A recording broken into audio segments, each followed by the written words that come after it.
Assalamualaikum warahmatullahi wabarakatuh. Banyak sekali pertanyaan jamaah, Ustadz kasih kami channel untuk kajian anak-anak muda. Di antara anak muda berasal dari Aceh, luar biasa, channelnya Maulizul Akbar Nak. Tonton, subscribe, like, share, komen. Assalamualaikum warahmatullahi wabarakatuh.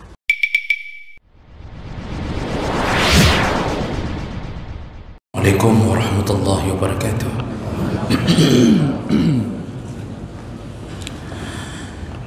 إن الحمد لله نستعينه ونستغفره ونعوذ به من شرور أنفسنا ومن سيئات أعمالنا من يهده الله فلا مضل له ومن يضلل فلا هادي له أشهد أن لا إله إلا الله وحده لا شريك له وأشهد أن محمدا عبده ورسوله الكريم اللهم صل وسلم على نبينا وسيدنا المصطفى محمد وعلى آله وأصحابه أجمعين أما بعد رب اشرح لي صدري ويسر لي أمري واحلل عقدة من لساني يفقهوا قولي. Segala puji bagi Allah, kemudian salawat dan salam kepada Rasulullah, pada keluarga dan seluruh sahabat-sahabatnya yang Allah muliakan insyaAllah. Bapak Ibu jamaah salat maghrib dan Aisyah, kita masih membahas tentang adab ketika memberi dan menerima hadiah. Di pertemuan yang lalu kita membahas di antara adab di saat memberi hadiah, yaitu diharamkan memberi hadiah dari benda atau harta yang haram. Jadi jangan memberi hadiah tapi berasal dari harta yang haram. Kenapa? Karena pemberian kita tidak mendapatkan pahala tapi malah mendapatkan dosa, dan di situ kita telah menghina, melecehkan kemuliaan Allah, seakan-akan Allah bisa menerima hadiah dari yang haram. Disitulah kemarahan Allah yang berujung kepada dosa.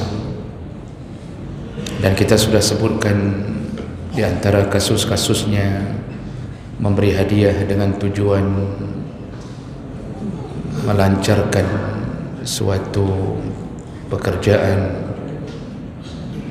atau menyogok untuk mendapatkan keinginannya, dan itu bentuknya pemberian tapi malah menjadi dosa. Jadi jangan lakukan itu, karena sogok, menyogok atau riswah termasuk dosa besar, dan itu wajib segera taubat dari pekerjaan itu. Kalaupun kita mendapatkan pekerjaan dari hasil menyogok, maka lihatlah, pasti yang kita dapatkan berikutnya adalah kesulitan, kesengsaraan, penderitaan. Ini pasti begitu ujungnya. Dapat kerja dari sogok tetapi hidupnya tak pernah bahagia, dia tidak dekat dengan Allah, keluarga porak-poranda, anak pun tidak ada yang berakhlak baik. Itu hasil dari itu. Jadi itu pelajaran kita di pertemuan kita sebelumnya. Baik, berikutnya kita lanjut. Adab berikutnya ketika memberi hadiah, yaitu disunnahkan untuk memberi hadiah kepada orang yang telah berbuat kebaikan kepada kita.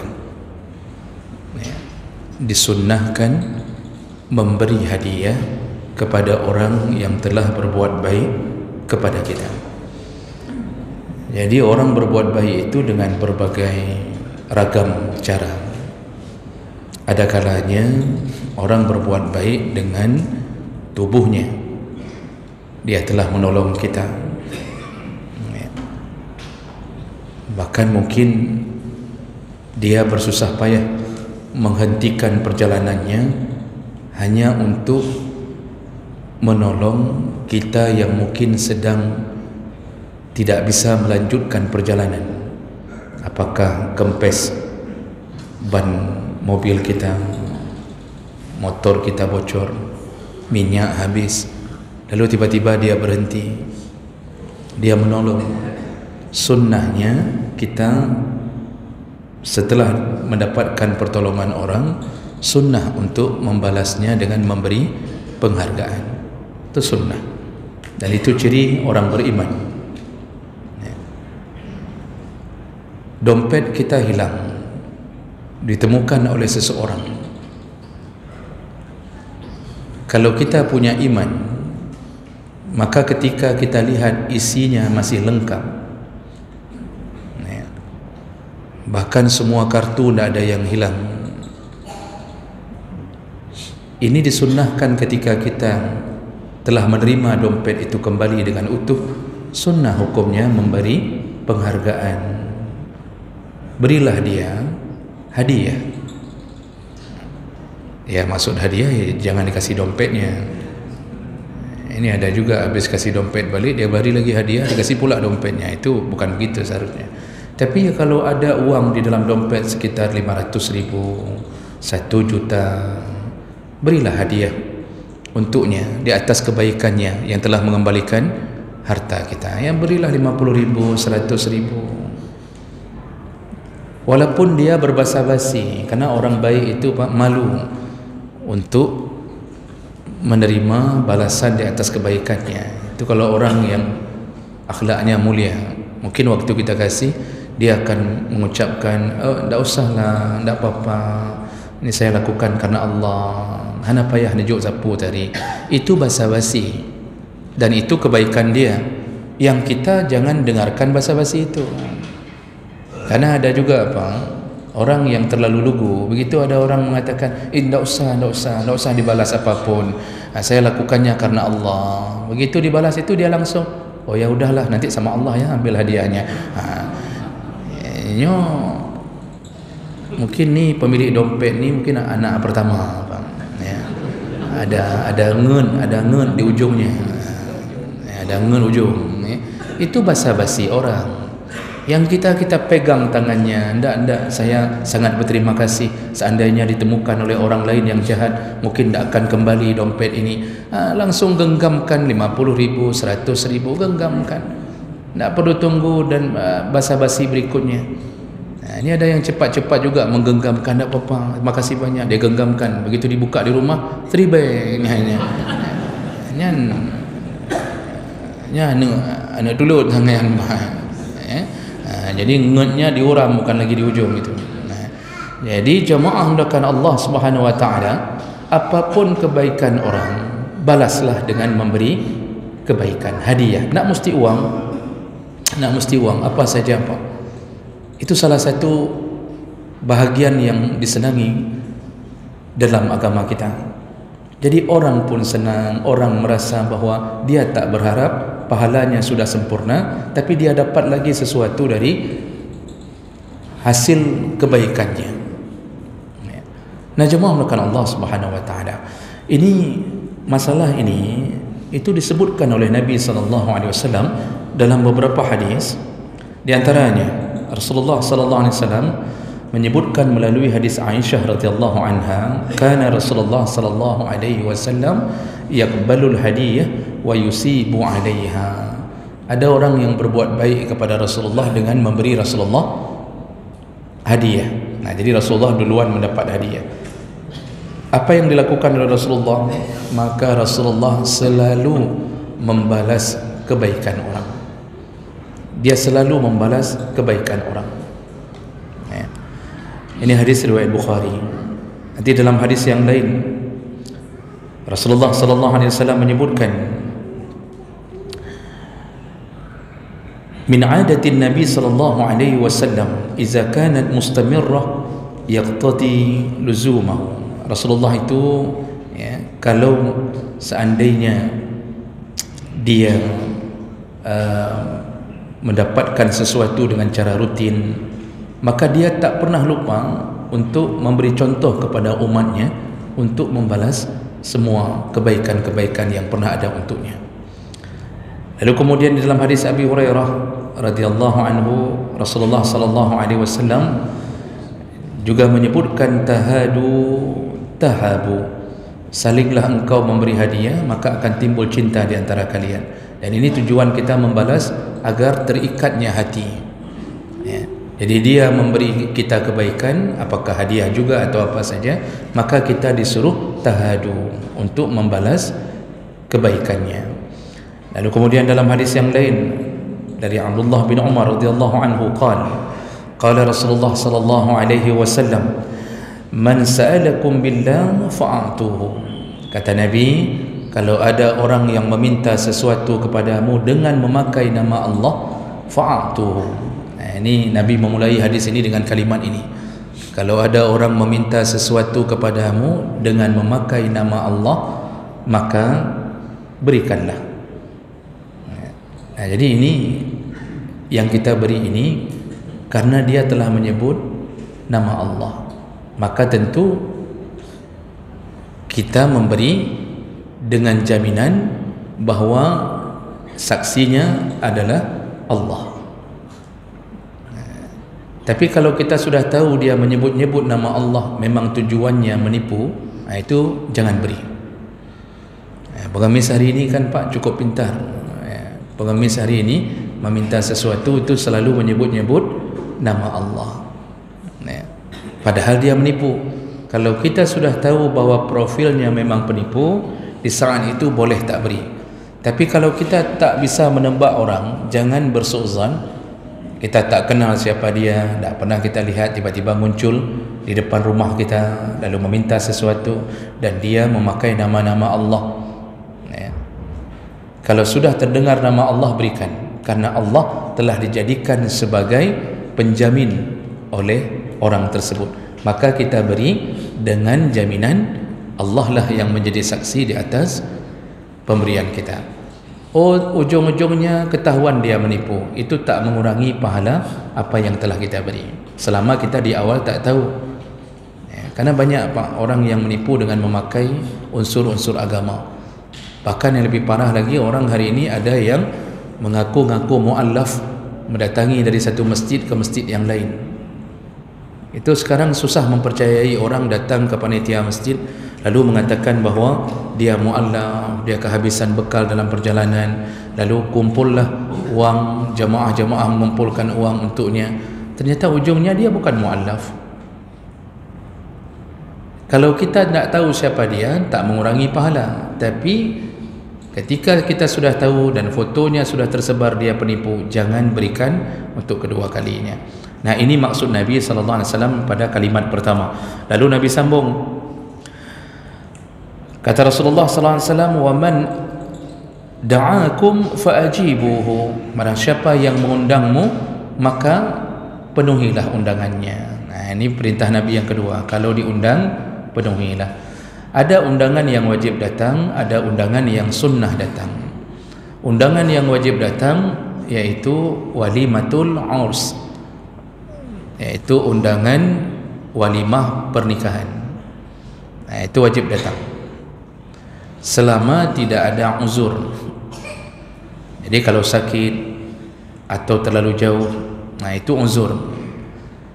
Atau beradu dengan kewajiban, kita harus masuk kantor, harus lakukan kewajiban, di hari itu pun ada undangan, maka itu uzur.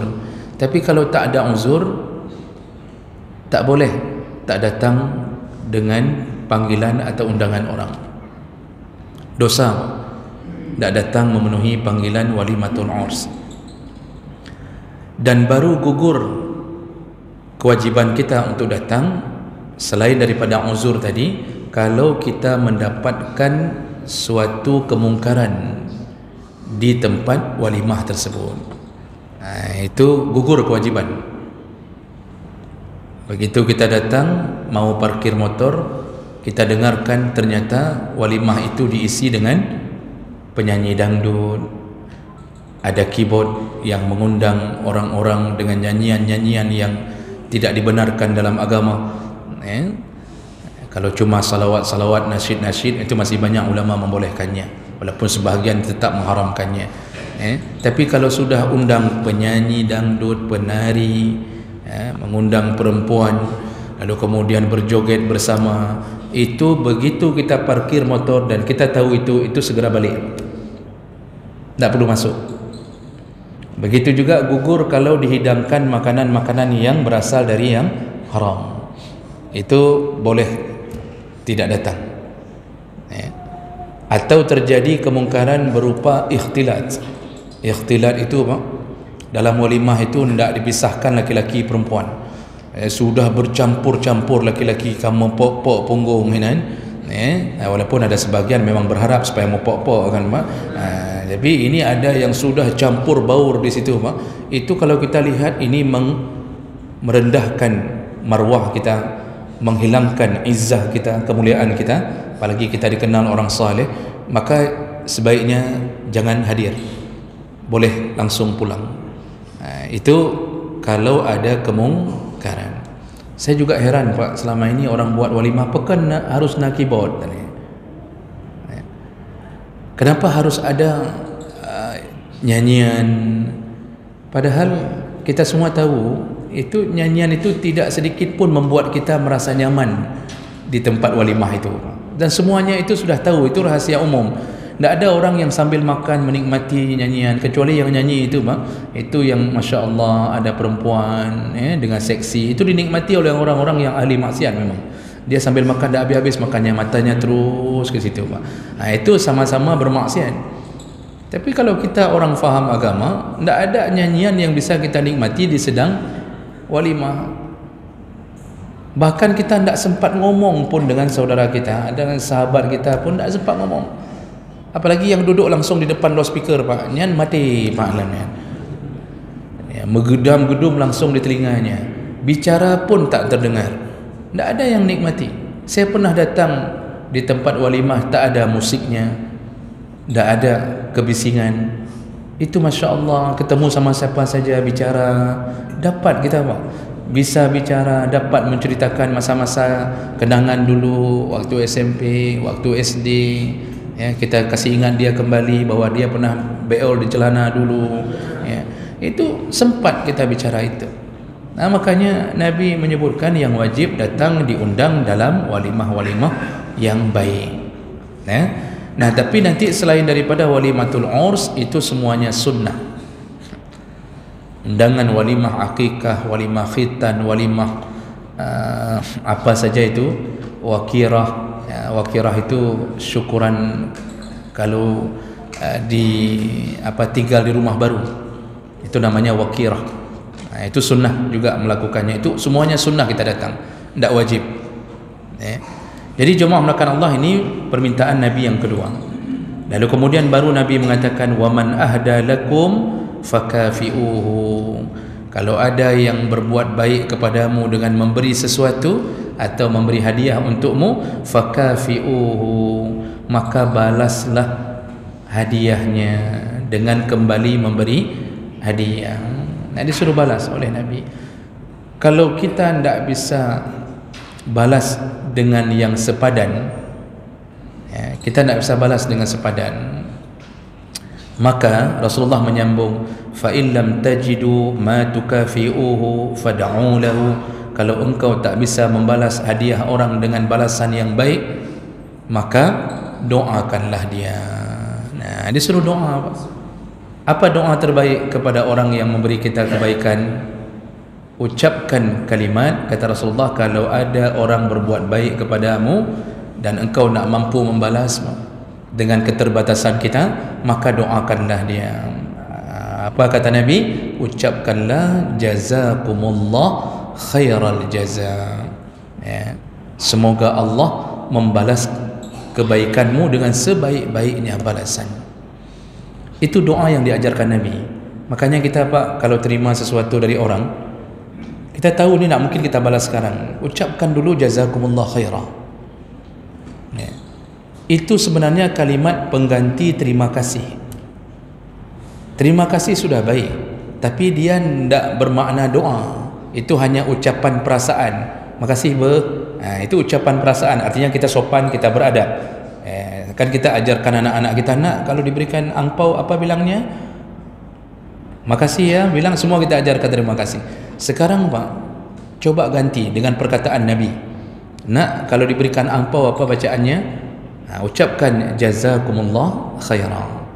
Itu dibiasakan Pak. Kalau di mulut orang Arab itu dah biasa, jazakallah, jazakallah. Nanti paling orang-orang Arab yang kurang ilmu agama, mereka mengucapkan syukran. Syukran, nanti jawabannya afwan. Tapi kalau jazakumullah khairan, jawabannya wa iyyak atau wa iyyakum. Itu bahasa Nabi. Maka biasakan di mulut asal ada orang memberi, kita balas dengan jazakumullah khairan. Cuma kadang-kadang kita kan tidak biasa Pak, dianggap aneh. Ini baru ikut pengajian, dah tahu, begitu nanti diberi sesuatu oleh orang, jazakumullah khairan. Maka orang bukan menganggap kita hebat, dianggapnya apa Pak? Alah, nak tiga ikut pengajian, kaya debit jazakallah khairan, hai, namu pulih. Itulah kayak gitu kalau kita berhubungan dengan orang bangai-bangai mana. Padahal itu Nabi yang ajarkan, itulah doa terbaik kepada orang yang berbuat baik untuk kita. Kalau kita di saat itu tidak mampu memberi balasan dengan hadiah yang lain, tapi pikirkanlah setelah itu di hari yang lain untuk membalas kebaikannya. Maka kan sering saya mengatakan, kalau hari ini kita ditraktir orang, ucapkan jazakumullah. Hari ini kita diundang orang untuk makan di rumahnya, maka ucapkanlah kalimat yang baik untuknya. Bahkan kalau Nabi kalau diundang itu, kalau diundang makan di rumah, itu Nabi punya doa khusus lagi Pak. Kata Nabi, kalau engkau diundang untuk makan di tempat orang, begitu keluar ucapkanlah doa, Allahumma at'im man at'amani wasqi man saqani. Ya Allah, balaslah makanan kepada orang yang telah memberiku makan, dan balaslah minuman kepada orang yang telah memberiku minum. Itu doa Nabi Pak kalau kita diundang orang. Ini karena kita mungkin jarang-jarang dengar, sehingga tidak biasa di mulut. Kita kan pas mau pulang, makasih Bu, kok mangat, makasih Bu, Masya Allah. Itu sudah bagus. Artinya tidak mengecewakan orang yang memberi, sudah bagus. Tapi Nabi mengajarkan doa untuk supaya Allah membalas kebaikan dia. Allahumma at'im man at'amani wasqi man saqani. Kalau bapak tidak bisa hafal, boleh diganti dengan doa lain tidak? Dengan bahasa Indonesia boleh, tidak mengapa. Kita bilang, ya Allah, balaslah makanan untuknya, balaslah minuman sebagaimana dia telah memberiku makan dan minum. Boleh dengan bahasa Indonesia pun boleh. Yang jangan bapak ucapkan apa? Allahumma laka sumtu wa bika amanah. Ini kan doa kenan. Nanti ada yang ucap lagi nawaitu sama gadin, yang kan? Ini akan lagi kan. Jadi jemaah melakukan Allah Subhanahu wa taala, inilah keagungan Islam. Disunnahkan memberi di saat kita mendapatkan kebaikan daripada orang lain. Dan yang paling bagus lagi, kalau memberi itu melebihi dari apa yang telah diberi, itu paling bagus lagi Pak. Jadi berilah dengan yang lebih baik daripada yang diberi. Makanya salah satu tanda hati yang tak baik Pak, pertama dia tidak ada rencana membalas kebaikan orang. Jadi hidupnya ditraktir terus-terusan, ditraktir terus-terusan. Apa dong kerja, tapi ditraktir. Itu kan menunjukkan hati kita itu tidak ada rencana membalas kebaikan. Dan itu Allah sempitkan rezekinya.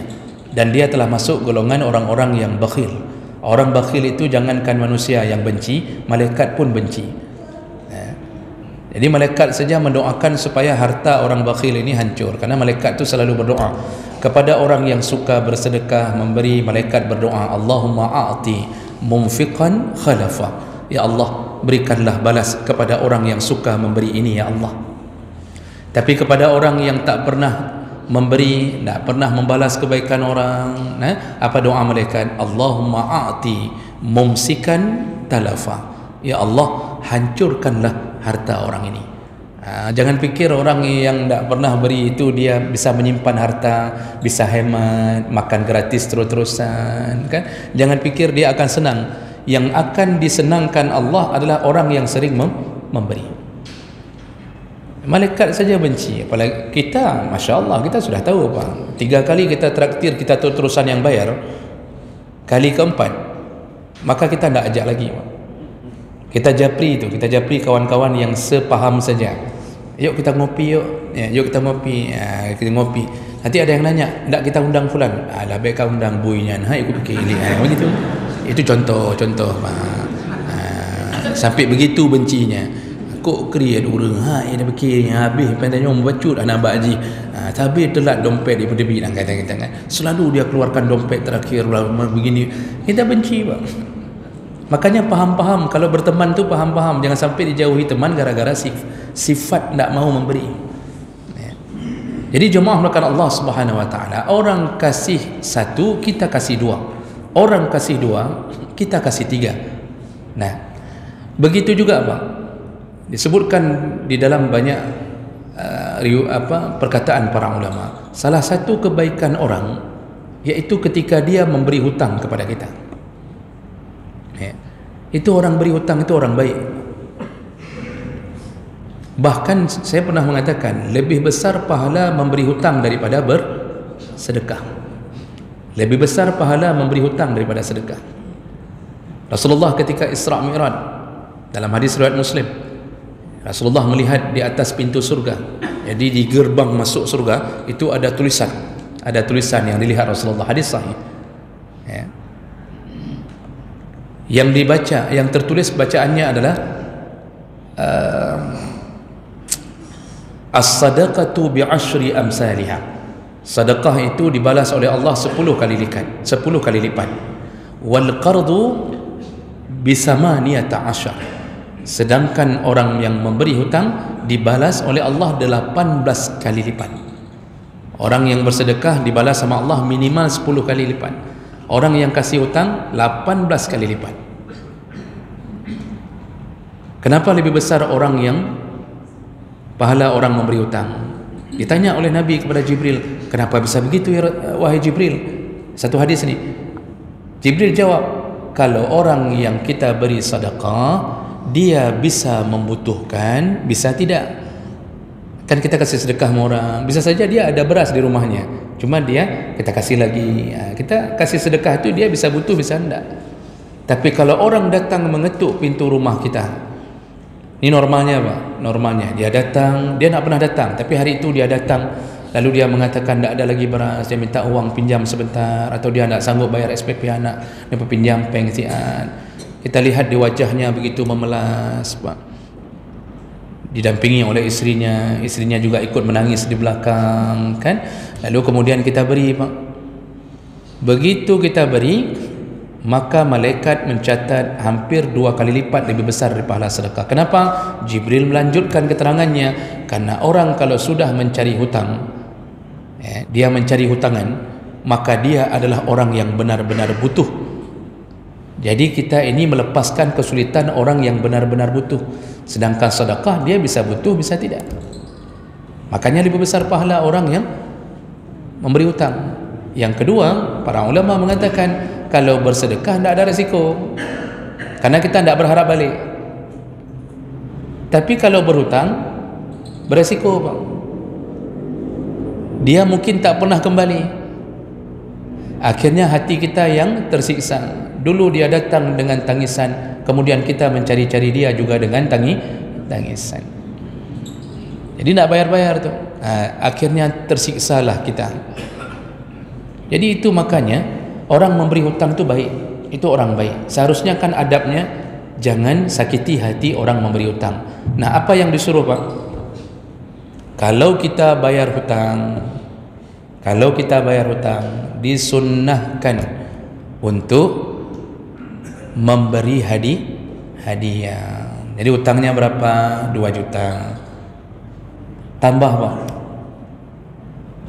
beri hadiah, bawa sesuatu. Boleh tambah dengan uang.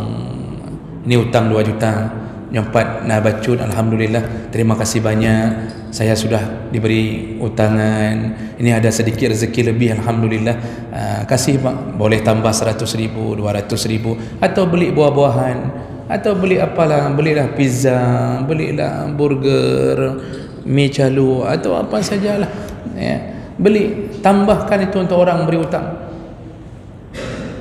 Boleh tidak? Boleh, selama tidak ada syarat di awal. Jadi yang haram itu kalau si pemberi hutang memberi syarat di awal, itu baru masuk ke riba. Dia pinjamkan mobil tapi dia beri syarat, ini bolehlah pinjam mobil, okey boleh, tapi ini kan mobil ni minyak cuma sikit-sikit lagi ni, nanti kalau bawa pulang ya kalau bisa diisilah sampai penuh. Itu memberi syarat. Akhirnya kita terpaksa ngisi penuh karena diberi syarat, itu riba. Ini ada uang 2 juta, tapi nanti kalau bawa pulang nanti ya faham-fahamlah sikit, kata dia. Disuruh faham-faham sikit, Pak. Lalu kita terpaksa memberi lebih, itu riba.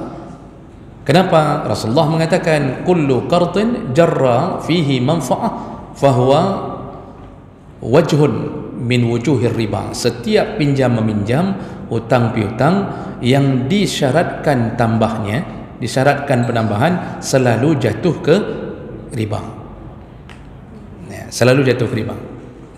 Ini sebelum saya berhenti, ini sudah ada satu ketukan, saya tunggu ketukan kedua. Sebelum saya berhenti, saya ingin ingatkan ibu-ibu yang sering main arisan. Arisan itu akadnya apa? Utang piutang. 10 orang berkumpul, 1 orang dapat waktu tarik julu-julu dapat. Itu uang yang dia dapat dari mana? Dari hasil pengumpulan 9 orang yang lain. Artinya 9 orang itu memberikan hutang ke 1 orang, tapi nanti dia harus bayar sedikit-sedikit di 9 bulan berikutnya. Jadi akad hutang piutang, akad arisan adalah akad hutang piutang. Otomatis main arisan kita telah menjerumuskan diri ke dalam hutang piutang. Nah, boleh secara hukum yang namanya berhutang piutang boleh-boleh saja, tetapi bisa jadi haram. Kapan? Ketika terjadi riba di dalamnya. Bagaimana arisan bisa terjadi riba, Bapak Ibu? Ketika kita orang yang memberi hutang kepada si orang satu ini, kita memberi syarat, ini siapa yang tarik julu-julu? Fulan. Berarti acara makan-makan untuk tarik julu-julunya di rumah dia, dialah yang menyediakan makan. Kita yang 9 orang memberi hutang dapat makan dari orang yang tarik julu-julu. Ini maknanya apa? Kami udah kasih untukmu, kasihlah kami sikit tambahan apa, ya makanlah. Akhirnya terpaksa buat makan-makan, Pak, untuk 9 orang. Yang dia terima mungkin tarik julu-julu 5 juta, tapi habis 1 juta untuk kasih makan anggota yang lain, karena syaratnya begitu. Nyan haram, itu syarat dalam riba. Makanya saya kasih tahu ibu-ibu di mana-mana pun, buat arisan boleh, kalau buat acara makan-makan maka jangan memakai uang yang dihutangkan itu, tetapi kumpul uang makan. Kumpul uang makan. Uang makan pun harus cocok dengan makannya. Makan 30.000, itu belum bawa suami sama anak. Kumpul uang makan 5.000, mati si urung yang cok utang yang pak. Dia harus cocok.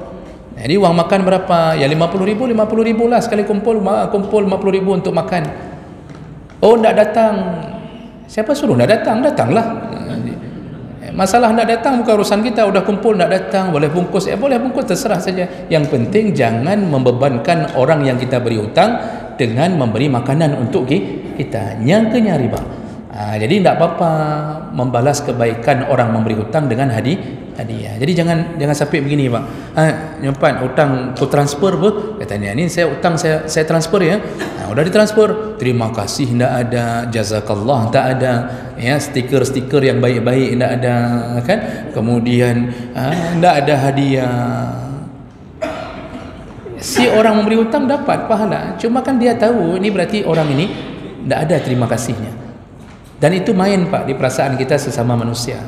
Pasti kita bilang sama isteri, kasih 3, sudah cukup sekali ini ku beri hutang untuk dia. Lihat, tidak ada pun stiker terima kasih pun tidak ada. Padahal apa susahnya kirim stiker, taruh muka orang, kalimat-kalimat orang, tak apa susahnya, tapi itu pun tak ada. Itu tak beradab namanya. Nah, ini yang perlu difahami. Jadi apa kesimpulan kita? Disunnahkan memberi hadiah kepada orang yang berbuat baik kepada kita. Mudah-mudahan ini bisa dilaksanakan.